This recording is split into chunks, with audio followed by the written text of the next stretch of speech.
एक सच बोलूं, नीट में सिलेक्शंस इंटेलिजेंट स्टूडेंट का कम और डिसिप्लिन्ड स्टूडेंट का ज़्यादा होता है। और एक और कंट्रोवर्शियल बात बोलूं, 90% नीट एस्पिरेंट्स पढ़ते बहुत हैं लेकिन क्रैक नहीं कर पाते।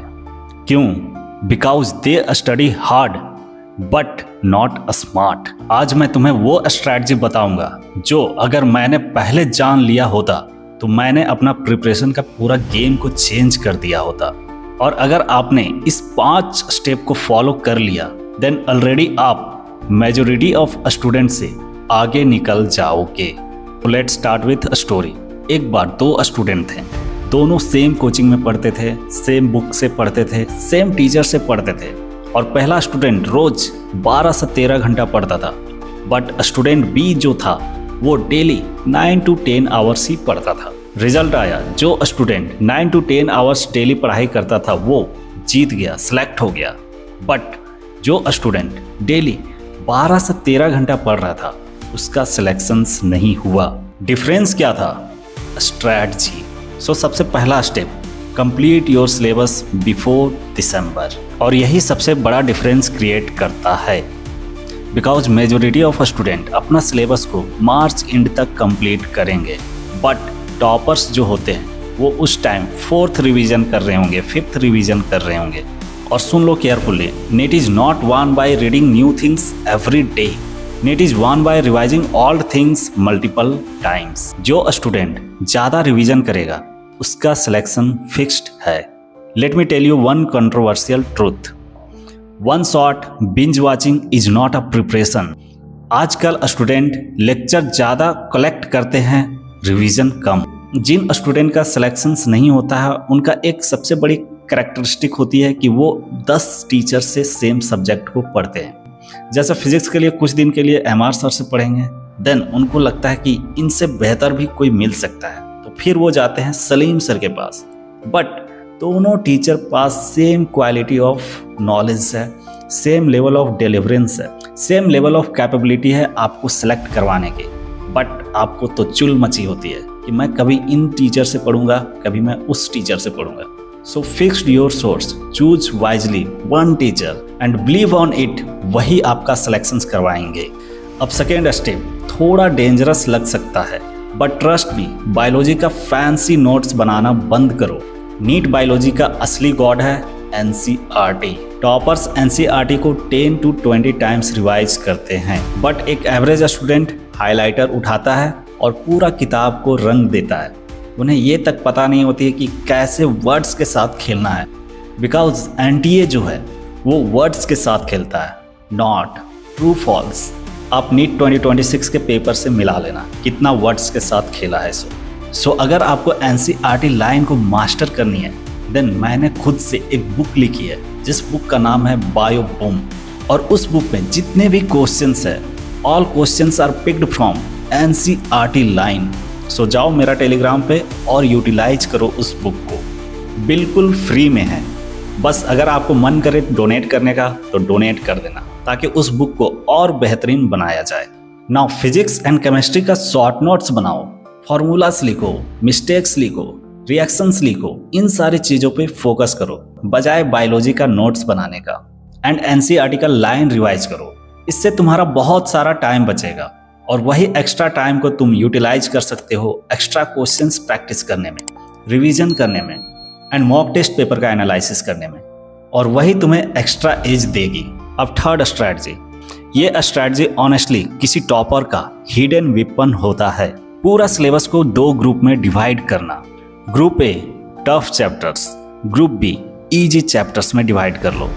अब मिस्टेक क्या होती है? स्टूडेंट इजी चैप्टर्स पे ज़्यादा फोकस करते हैं क्योंकि उन्हें वो कंफर्टेबल फील करवा रही होती है। ब्रेन नेचुरली कंफर्ट को चूज करता है, बट टॉपर्स डिस्कम्फर्ट पे अटैक करते हैं। सो टफ चैप्टर्स पे ज़्यादा फोकस करो, उनकी लेक्चर्स लो, डीप अंडरस्टैंडिंग्स लो, क्वेश्चंस प्रैक्टिस करो, मैक्सिमम MCQ सॉल्व करो। एंड इजी चैप्टर्स का सिर्फ क्वेश्चंस प्रैक्टिस करो, ओनली MCQ, और ये तुम्हारा बहुत सारा टाइम बचाएगा। और एक हार्श रियलिटी, सिलेक्शंस मोटिवेशन से नहीं क्वेश्चंस प्रैक्टिस से होती है। Fourth step, questions practice with timer. भाई घर पे बिना टाइमर लगाए क्वेश्चंस प्रैक्टिस करते वक्त सब आइंस्टीन लगते हैं, but real game exam hall में होता है। प्रेशर, पैनिक, टाइम रनिंग, वहीं पे एक एवरेज स्टूडेंट कोलैप्स करता है। बट जब आप क्वेश्चंस प्रैक्टिस टाइमर के साथ स्टार्ट करते हो तो आपका स्पीड इम्प्रूव होती है, सिली मिस्टेक्स कम होती है, प्रेशर हैंडलिंग सीखते हो कि कैसे टफ क्वेश्चंस को हैंडल करना है, स्किप करना है, सेकेंड फेज में अटैक करनी है। ये सारी चीज़ें आप सीखते हो और ग्रेजुअली आपका जो ब्रेन है वो एग्जाम मोड में ट्रेन होने लगता है। Remember this line, NEET doesn't test only your knowledge, it test control under pressure. अब सबसे इंपॉर्टेंट स्टेप, मॉक टेस्ट। और सिर्फ देना नहीं, एनालाइज भी करना है। अगर आप पूरा साल टेस्ट नहीं दोगे तो ऑनेस्टली आपका सिलेक्शन 100% नहीं होगा। और ये पेनफुल ट्रूथ है। बहुत स्टूडेंट पूरा साल लेक्चर्स देखते रहते हैं और उनका ब्रेन एग्जाम हॉल में क्वेश्चन जब प्रैक्टिस करने का समय आती है तो शॉक में चला जाता है, बिकॉज उन्होंने एक्चुअल प्रेशर को फील ही नहीं किया। लीजेंडरी विराट कोहली जो हैं, इतने सारे सेंचुरी मारे हैं, वो बिना प्रैक्टिस का क्या हो पाएगा? उन्होंने ना जाने कितना प्रैक्टिस किया होगा नेट में। हमारे जो योद्धा हैं अर्जुन, उन्होंने कितना प्रैक्टिस किया होगा, सोचो एक बार। तब जाके वो इतने बड़े, इतने शुमार योद्धा बने। So the brutal truth is practice makes a women perfect and also a man. थोड़ा सा जोक मारने की कोशिश की है। हर टेस्ट के बाद आपको ये 4 क्वेश्चंस पूछने हैं अपने आप से। क्या मेरा कॉन्सेप्ट में मिस्टेक थी? क्या मेरा सिली मिस्टेक थी? क्या मेरा रिवीजन में कमी थी? या फिर मैं पैनिक कर गया था एग्जाम हॉल में? बिकॉज तुम्हारा टेस्ट पेपर ही असली टीचर है। जितना आप टेस्ट पेपर को एनालाइज करोगे उतना आप लर्न करोगे डेली। अब एक लास्ट बोनस स्टेप, मैनिफेस्टेशंस। और प्लीज इसको क्रिंज समझ करके स्किप मत कर देना। हर successful athlete, businessman, toppers visualise करते हैं सक्सेस को। सो आप रोज इमेजिन करो वाइट कोट, पेरेंट्स का प्राउड फेस एंड अपना ड्रीम कॉलेज। बिकॉज ब्रेन उस डायरेक्शन में काम करता है जिसका पिक्चर वो बार बार अपना दिमाग में इमेजिन करता है। और आपके सामने जो बंदा बैठा हुआ है वो मैनिफेस्टेशन के दम पे ही यहाँ तक पहुँच पाया। तो अगर आपको मैनिफेस्टेशन के बारे में और भी डिटेल में जानना है देन आप कमेंट सेक्शन में मैनिफेस्टेशंस लिखो। मैं इस टॉपिक पे बेहतरीन वीडियो लेके आऊँगा।